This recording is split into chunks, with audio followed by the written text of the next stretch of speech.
Assalamualaikum warahmatullahi wabarakatuh. Saya Farel Levian akan menjelaskan materi tentang VOC, eh, kekuasaan Republik Batak, politik pintu terbuka dan politik etis. VOC, Verenigd Oost-Indisch Compagnie atau Kongsi Dagang Belanda didirikan pada tanggal 20 Maret 1602 dan dikelola oleh Heren Seventeen.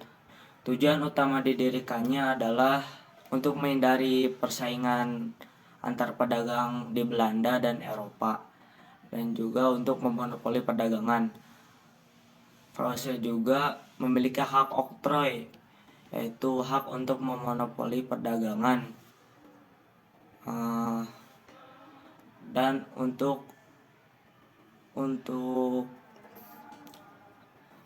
membuat mata uang sendiri dan juga untuk memerintah daerah yang diduduki VOC tersebut. VOC juga memiliki peran lainnya, politik dan sebagai militer angkatan laut. Dalam waktu singkat, VOC juga mengalami kemajuan karena keberhasilannya melawan Portugis di Maluku dan memiliki peluang besar untuk memonopoli perdagangan. Lalu VOC juga menerapkan kebijakan, salah satunya penyerahan hasil bumi hanya kepada VOC. Nah, setelah sekian lama, Heren Seventeen kewalahan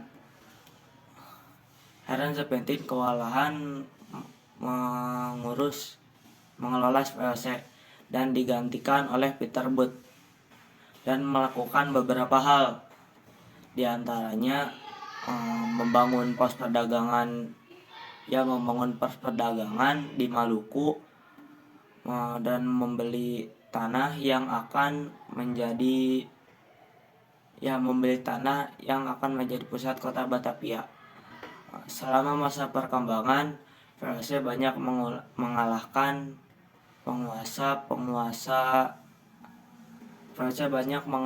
penguasa di pribumi, dan juga berawal pada tanggal 24 Maret 1700-an, VOC banyak terlilit hutang, anggaran membengkak, dan lain-lain. Nah, pada tanggal 31 Desember 1799, Belanda resmi membubarkan VOC. Dibubarkannya VOC tidak menghentikan praktik kolonialisme dan imperialisme. Nah, lanjut ke Republik Batak. Republik Batak memulai kekuasaannya di Indonesia pada tahun 1795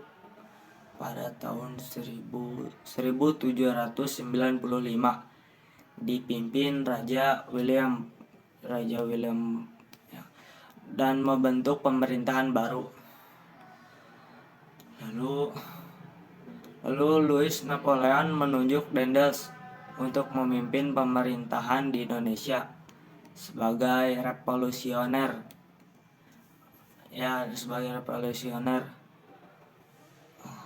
Karena suatu kesalahan, Daendels akhirnya dipecat dan digantikan oleh Janssens.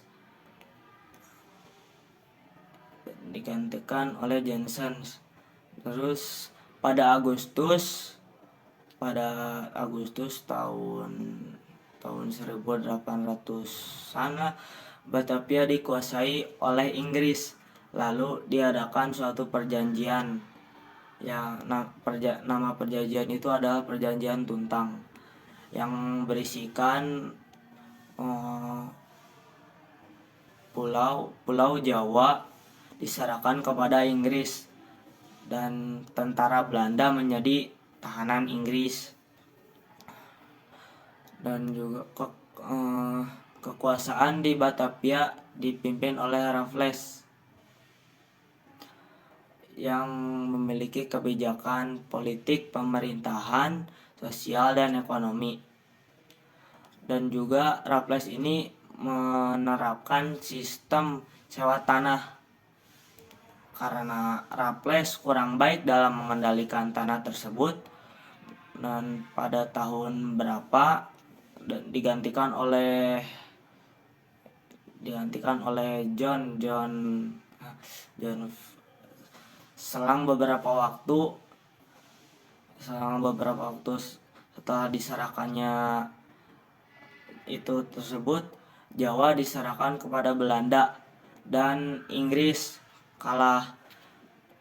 Lalu Belanda menerapkan sistem tanam paksa, kultusase. Nah,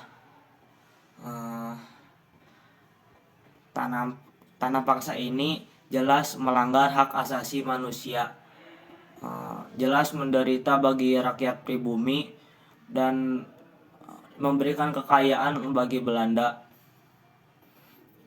Nah, lalu dihapuslah tanam paksa ini dan digantikan oleh sistem usaha swasta, tapi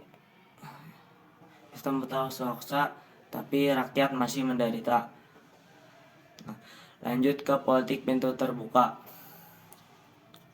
Politik pintu terbuka, perekonomian Indonesia di pihak swasta tentunya mendorong ekonomi bagi Indonesia pertumbuhan. Latar belakangi politik pintu terbuka salah satunya adalah karena ada penyimpangan tanam paksa dan rakyat menderita. Jadi yang tanam paksa ini membuat rakyat menderita dan memutuskan adanya suatu kebijakan dari politik pintu terbuka ini. Pada tahun 1800-an tanam paksa dihapuskan. Ekonomi semua yang ditanam itu diserahkan kepada swasta dan dikeluarkannya undang-undang yang isinya semua segala diambil oleh pihak swasta. Jadi semua yang dulu itu diambil oleh pihak swasta. Nah, contoh penanaman dari politik pintu terbuka ini adalah, contohnya bisa dilihat dari perkebunan teh yang ada di Jawa Barat. Lalu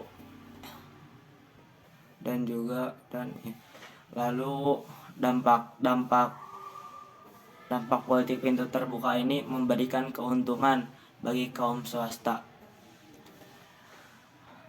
Lalu lanjut ke politik etis. Pada September 1901, Ratu Wilhelm menerapkan politik etis dan menerapkan program edukasi, irigasi, emigrasi, dan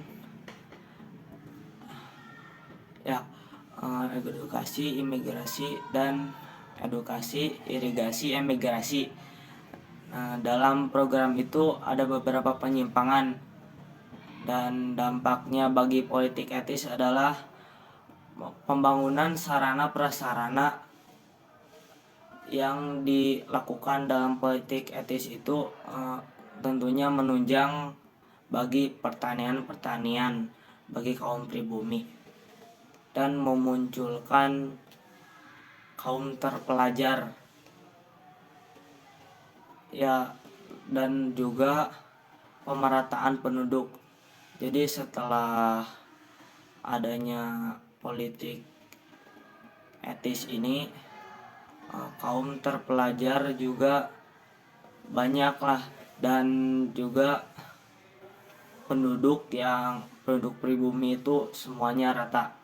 Nah, lalu ya udah mungkin sekian penjelasan dari saya.